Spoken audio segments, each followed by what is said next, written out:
Calaroga Shark Media.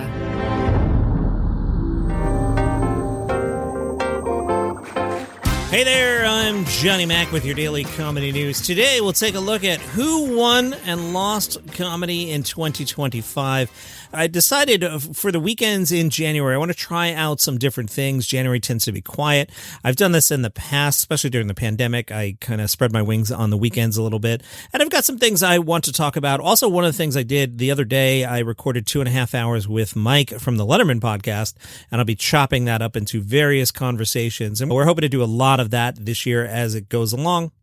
Just trying to mix it up a little bit and keep it interesting. But today, let's take a look at who won and lost comedy in 2025. The big winner in 2025. If I had recorded this a month ago, this would have been slam dunk, hands down, no doubt, nothing to talk about, only great, 100 out of 100, 5 stars. Conan O'Brien had a fantastic year, but, and let's start with the but, the horrible murder of the Reiner family taking place after the Reiners were at Conan O'Brien's party. Now, here's what I'm worried about. I assume there'll be a trial. I assume the defense attorney will try to keep the accused out of jail. And I'm not a lawyer. I'm a guy in a basement recording a podcast. My fear is that said lawyer will want to ask questions about what went down at the party, because we've heard there was some shouting. There have also been some anecdotes that, as the story goes, some people wanted to call 911, and Conan said, no, please don't. You know, we're having a party here. It's okay. And I could just see Conan getting dragged into a trial, and I'm not sure Conan's going to have an awesome 2026. He was having a pretty good 2025, so let's focus on that. His year capped with the Mark Twain Prize for American Humor, putting him in some really, really good company there. And boy, it was just like the industry going, Conan, we love you. A-listers coming out, doing funny stuff. Conan just looking great. Multiple generations of comedians and writers was just saluting Conan. Nobody was like, Conan O'Brien, that's crazy. It just consolidated his legacy and the respect everyone has for him. And he also crushed hosting the Oscars and immediately got invited back to do next year. So the back-to-back of the Oscars and the Mark Twain Prize, just Conan O'Brien just was the winner of comedy. I fear rough seas ahead, but he was the winner of comedy in 2025 until one awful night in December. Nikki Glaser had a great year. The year before, she was part of the Tom Brady roast, and people went, oh, who's that? And then she hosted the Golden Globes and crushed it, got invited back to host the Golden Globes coming up, about a week. Not about a week, John. In a week. I better write that down before I pre-tape a weekend and be like, oh, yeah, you probably should have mentioned the Golden Globes. All right, I just added that to my list here. So we'll see. I mean, she had a great 2025. Now, are we at peak Nikki Glaser, or is there more to come? And I think we'll find out a lot more a week from tonight when she hosts the Golden Globes. But congratulations to Nikki Glaser in a year where she transitioned from successful stand-up to trusted industry utility. Interesting words there. Another big winner this year, Marc Maron. Congratulations to Marc Maron. Take that victory lap. He walked away from his podcast on his own terms and had the special of the year. If you listened to yesterday, Marc Maron's special, Panicked, you'll find it on HBO, was the best comedy special of the year. It just put Maron into this statesman role. He was one of the critics of the Riyadh Comedy Festival. Other comedians took shots at Maron, which put him in the comedy zeitgeist. He took all the slings and arrows, kept his honor, shifted from a commentator to a reference point inside comedy. That puts him at the top of the game. So Marc Maron, one of the winners of comedy in 2025. Another winner, despite some rough seas, was Jimmy Kimmel. You may recall Jimmy Kimmel was pulled off the air for a little bit, but then he came back and just seems to have the wind in his sails right now. The show extended another year. There's talk that Kimmel wants to walk away in May of 2027. I'll believe it when I see it, because I think when Colbert's show ends, that audience is going to go somewhere. Some of the audience will just go away.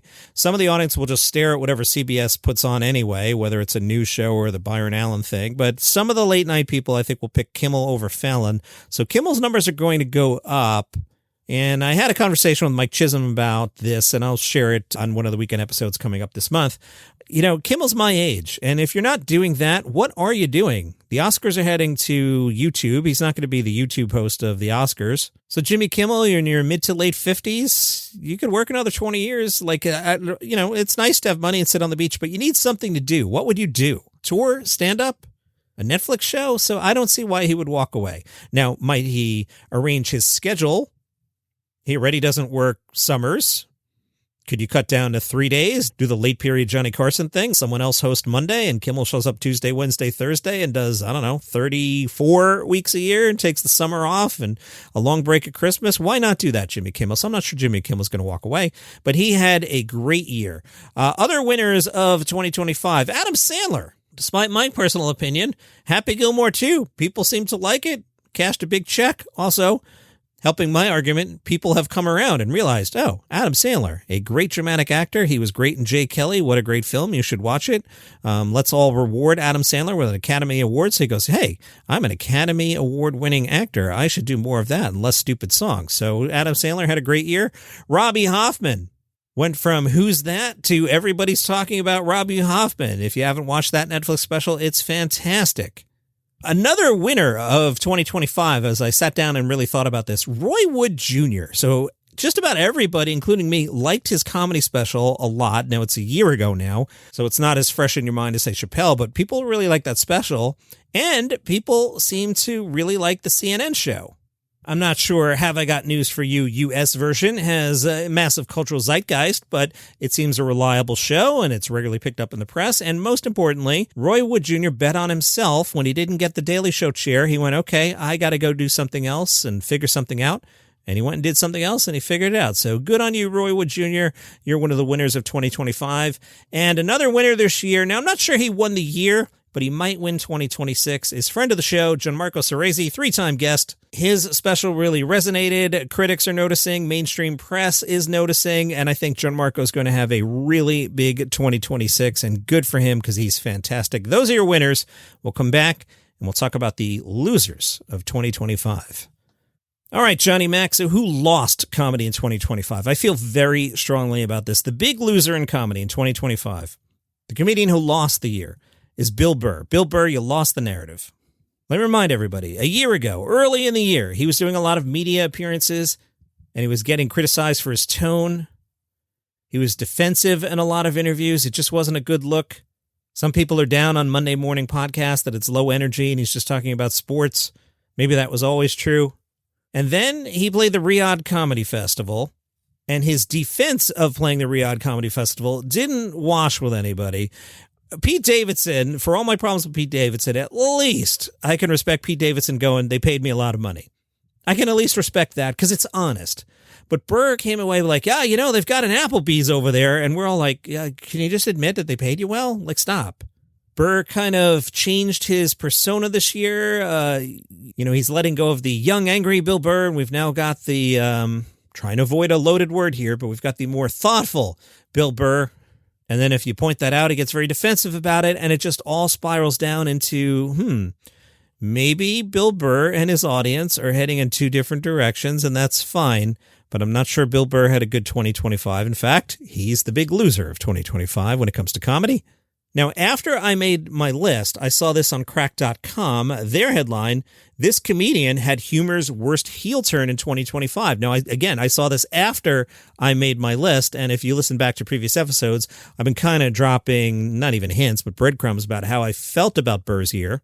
Cracked writes, back in February, Bill Burr went on Monday Morning Podcast and declared that the billionaire class who sow division and exploit suffering among the masses are rabid dogs that need to be put down.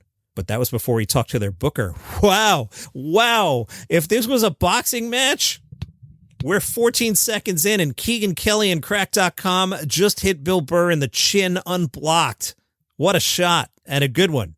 Cracked writes, in 2025, old Billy Blood Money went from the top voice of anti-billionaire anger in America to the court jester for literal slavers.